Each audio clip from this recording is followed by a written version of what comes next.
Após a volta triunfante de Donald Trump no poder, assuntos secretos contra o Supremo Tribunal Federal não param de aparecer. Duas bombas hoje surgiram. Uma se refere a uma diplomata globalista americana, subserviente a Joe Biden, responsável por interferir nas eleições brasileiras. Assim como afirma essa reportagem da CNN, em que diretor da CIA pediu ao governo Bolsonaro para não intervir nas eleições. Comentários foram feitos em reunião a portas fechadas, em julho de 2021. Autoridades americanas pediram que o presidente pare de minar confiança no sistema eleitoral do Brasil. Não resta dúvida que o governo Biden foi um dos responsáveis pela subida do ex-presidiário ao poder.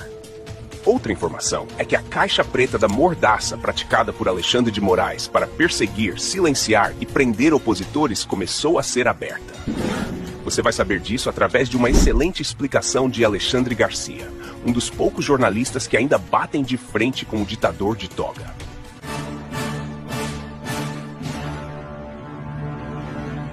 Antes dessa gravíssima denúncia de Alexandre Garcia, vamos entender um pouco sobre esse ser asqueroso, talvez, Lúcifer em forma humana, a misteriosa e discreta Victoria Nuland, que você talvez nunca ouviu falar. Ela agiu sempre nos bastidores para não ser percebida.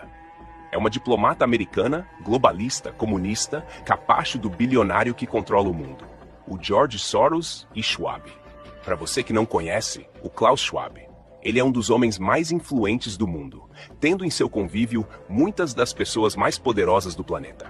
O pensamento do Schwab é tão macabro que após 2030, ele quer moldar a forma como você pensa, se alimenta e como se relaciona como ser humano.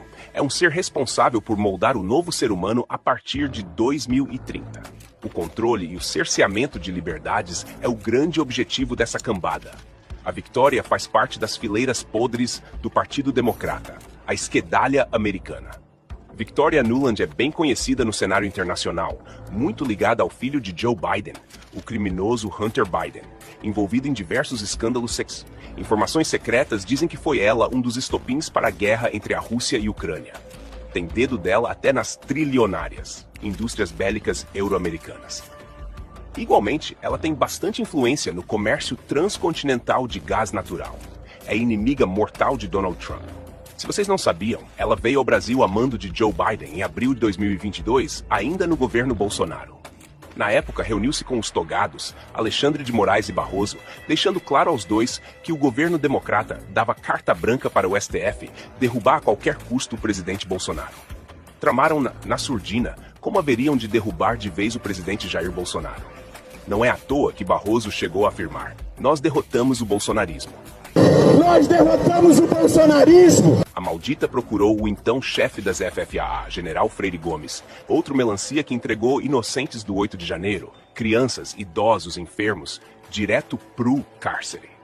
Se qualquer oficial brasileiro desse apoio a Jair Bolsonaro, dando suporte para que ele agisse contra o Supremo Tribunal Federal, seria sumariamente enquadrado pelo FBI e pela Interpol como agenciador de ditadura e seriam presos por alta traição. Qualquer um que tentasse algo fora dos planos de Victoria Nuland e Joe Biden seriam enquadrados em crime e imediatamente presos. Não é à toa que após aquela reunião secreta de Bolsonaro e Alexandre de Moraes, não houve nenhuma ação contundente de Jair Bolsonaro para impedir que o 9 Dedos subisse a rampa.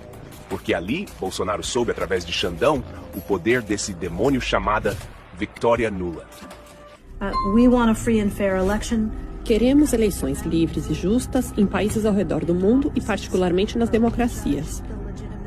Julgamos a legitimidade daqueles que se dizem eleitos com base em se a eleição foi livre e justa e se os observadores internos e externos concordam com isso.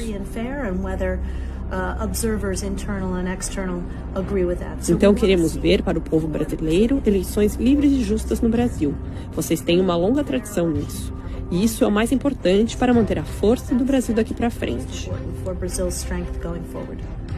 Ao citar observadores externos, Nuland toca em mais um ponto sensível no atual debate político brasileiro. Depois que o TSE enviou dezenas de convites para instituições estrangeiras acompanharem o pleito em outubro, o Itamaraty reclamou do convite à União Europeia e o TSE teve de recuar.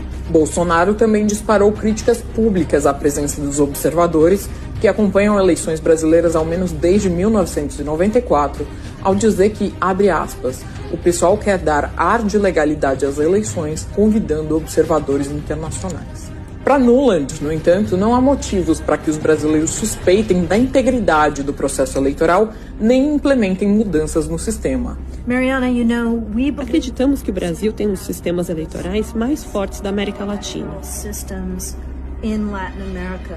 Vocês têm instituições fortes, salvaguardas fortes, uma base legal forte. Legal basis. Então, o que precisa acontecer são eleições livres e justas, usando suas estruturas institucionais que já serviram bem a vocês no passado. Served you well in the past. Temos confiança no seu sistema eleitoral. Os brasileiros também precisam ter confiança. Electoral systems, Brazilians need to have confidence. Assistindo essas declarações da Victoria Nuland, não resta dúvidas de que houve interferências gravíssimas em 2022. E agora eu entendo perfeitamente porque Bolsonaro não utilizou o 1142. Se ele coloca o plano em ação, o ZEWA com a CIA, FBI e forças especiais americanas iriam intervir.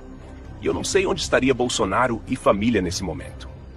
E olha essa outra informação bombástica, uma denúncia grave do nosso mestre Alexandre Garcia. O que acontece quando as ações de um dos ministros mais polêmicos do Brasil ultrapassam fronteiras e chegam aos ouvidos do Congresso dos Estados Unidos? A trama que mistura justiça, política e liberdade de expressão ganha um novo capítulo internacional. Elon Musk, X-Corporation, Alexandre de Moraes e até a primeira-dama brasileira entram em um enredo que parece ter sido escrito para um thriller político. Você não vai acreditar no que está acontecendo nos bastidores e como isso pode impactar o Brasil e o mundo. Bom dia.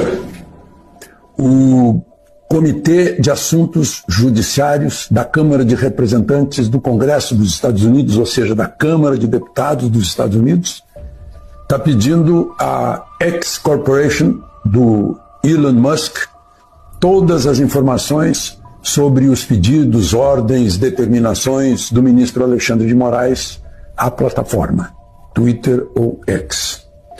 Por quê? Porque o Congresso dos Estados Unidos também fiscaliza a atuação de empresas americanas em outros países. Se elas não estiverem cumprindo as leis dos países em que operam, sofrerão sanções no território americano. Claro, porque a empresa americana está num país estrangeiro, está representando também os Estados Unidos, né? Daí essa preocupação. Elon Musk está informando que mandou todos esses pedidos, está avisando, né? Comunicando a Alexandre de Moraes que vai fazer tudo isso para o Congresso dos Estados Unidos. Está aí uma questão interna brasileira, que não é bem interna, né? Porque envolve uma empresa estrangeira, que está chegando ao Congresso dos Estados Unidos, onde havia chegado antes por deputados brasileiros que também levaram o assunto ao Parlamento Europeu. Eu tenho ficado admirado que tenha sido necessário ir buscar apoio no exterior para o que está acontecendo aqui no Brasil, né, a despeito do que determina a Constituição no seu artigo 220. E no seu artigo 5º, a linha 4ª, é livre a manifestação do pensamento, não haverá qualquer tipo de censura, nenhuma lei conterá restrição à livre manifestação, né? Mas, no entanto, é o que está acontecendo. Quase que entrou esse projeto de lei da mordaça, que agora foi para o lixo, mas querem fazer outro, né? E todo mundo diz que se o Congresso não fizer, o Supremo vai fazer. Quando o Congresso não quer legislar sobre algo, isso não quer dizer que o Supremo tem que legislar. O Supremo não é poder legislativo. Se o Congresso se nega a legislar, é porque decide que não é preciso legislar. Não é preciso normatizar, não é preciso fazer lei sobre isso. O ministro Marco Aurélio Mello, que está aposentado do Supremo, já foi presidente do Supremo, disse que se tiver que normatizar alguma coisa, isso é com o Congresso, não é com o Supremo. Baixar normas sobre alguma coisa. O Supremo julga, interpreta a Constituição, né? E sobretudo, deveria ser um tribunal constitucional. Está sendo um tribunal penal, né? Criminal, aí, com essa história do... No meio desse furacão, surge uma questão delicada. O Supremo Tribunal Federal, que deveria interpretar a Constituição, está sendo acusado de atuar como legislador, algo que constitucionalmente